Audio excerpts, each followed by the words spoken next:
a law student, a political volunteer, a man women trusted on sight. Ted Bundy was so convincingly charming that when young women began vanishing in 1974, no one suspected him. He confessed to at least 30 murders. Investigators believe the true number was higher, and it all started with a reputation no one thought to question.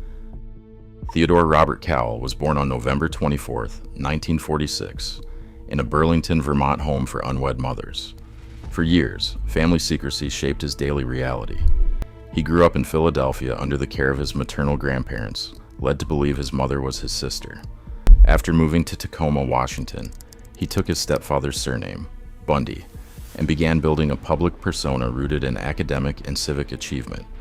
He graduated with a psychology degree from the University of Washington in 1972, before enrolling in law school at the University of Utah. Along the way, he volunteered for high-profile political campaigns and served on the Seattle Crime Prevention Advisory Committee.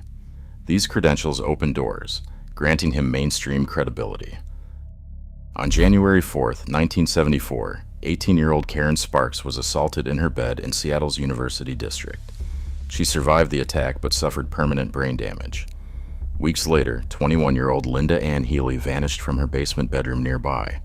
A pattern quickly emerged in college communities across the Pacific Northwest. Young women disappeared in rapid succession. Donna Gail Manson from Olympia in March, Susan Rancourt from Ellensburg in April, Kathy Parks from Corvallis in May, and Brenda Ball from Burien in June. Several of their bodies would remain unrecovered for months, leaving investigators with few clues. The predator relied on a calculated strategy that exploited ordinary social politeness.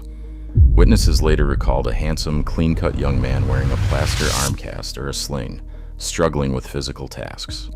He would approach women in public spaces, politely asking for help lifting a heavy object into his tan Volkswagen Beetle. Because a visibly injured man posed no apparent threat, these college students readily agreed to help. This calculated routine reached a terrifying peak on July 14, 1974, at Lake Sammamish State Park.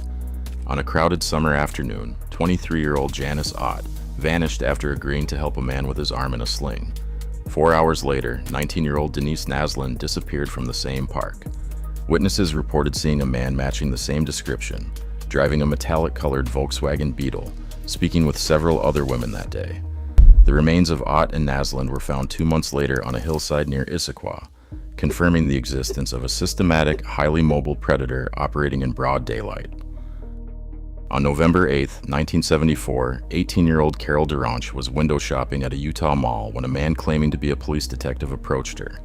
He reported that her car had been broken into and used this false authority to guide her toward his Volkswagen Beetle. Once inside, he handcuffed her. Duranch fought back, escaped, and later identified her attacker in a police lineup, providing testimony that became the anchor of the Utah prosecution. Meanwhile, Colorado investigators were searching for Corinne Campbell, who vanished from an Aspen ski lodge in early 1975.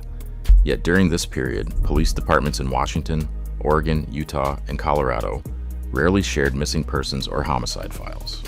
When Utah patrolmen stopped Bundy during a routine traffic stop on August 16, 1975, they discovered handcuffs and a crowbar in his car.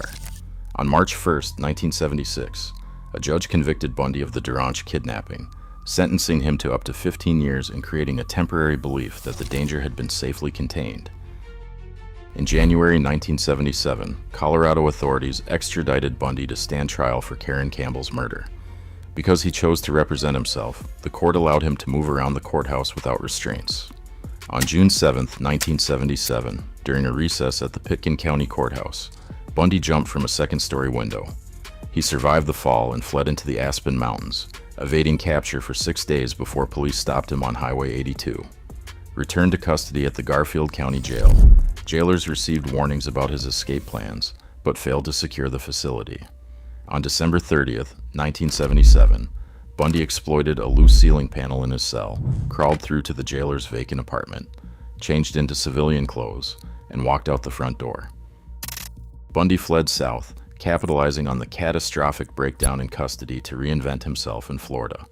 On January 15, 1978, just over 2 weeks after slipping out of his Colorado cell, he entered the Chi Omega sorority house at Florida State University.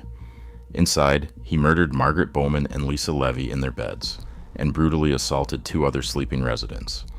The violence did not stop in Tallahassee. On February 9th, Bundy targeted 12-year-old Kimberly Leach, abducting her from her school in Lake City. Her body would be recovered weeks later in a wooded area, marking the final tragedy enabled by his escapes. His run ended on February 15, 1978, in Pensacola. Patrol officer David Lee stopped a stolen Volkswagen Beetle, unaware of the driver's identity. After a desperate physical struggle, Bundy was finally subdued and taken back into custody. The arrest brought a definitive end to his multi-state campaign of violence, sending him directly into the hands of prosecutors. In June 1979, the Miami-Dade County Circuit Court became the setting for a new era of public media. The Florida Supreme Court had recently allowed cameras into the courtroom, turning the double murder trial into the nation's first widely televised criminal proceeding. An estimated 100 million viewers watched the defendant act as his own attorney, using his legal training to cross-examine witnesses with a relaxed, smiling confidence. Behind this polished performance lay horrific violence. While survivors testified about the physical terror of the attacks, prosecutors introduced forensic evidence, centering on dental impressions matched to bite marks on the victims. Though presented as definitive science, this forensic technique remained highly contested and far from infallible. Still, the public focused on the courtroom theater. Spectators filled the gallery, reporters crowded the halls, and fan mail arrived daily for the defendant. This media circus turned a violent predator into a dark celebrity, while the young women whose lives he took received far less continuous coverage in the daily broadcasts. Later forensic assessments described Bundy's extreme antisocial and manipulative traits, applying the concept of compartmentalization to study his separate social and predatory identities. Evaluators noted that his upbringing offered context, never causation or excuse. His record remained split among legally established convictions, confessions to at least 30 murders, and cold cases lacking recoverable evidence. Investigators believed his true victim toll was much higher, leaving many families without complete answers. The unresolved cases warned against mistaking social confidence, education, or respectability for moral character. On January 24, 1989, the state of Florida executed Bundy in the electric chair. Today, we still struggle to separate outward charm from inner malice. Bundy's legacy remains a chilling warning. The deadliest threats rarely look like monsters. Often they look exactly like the people we want to trust.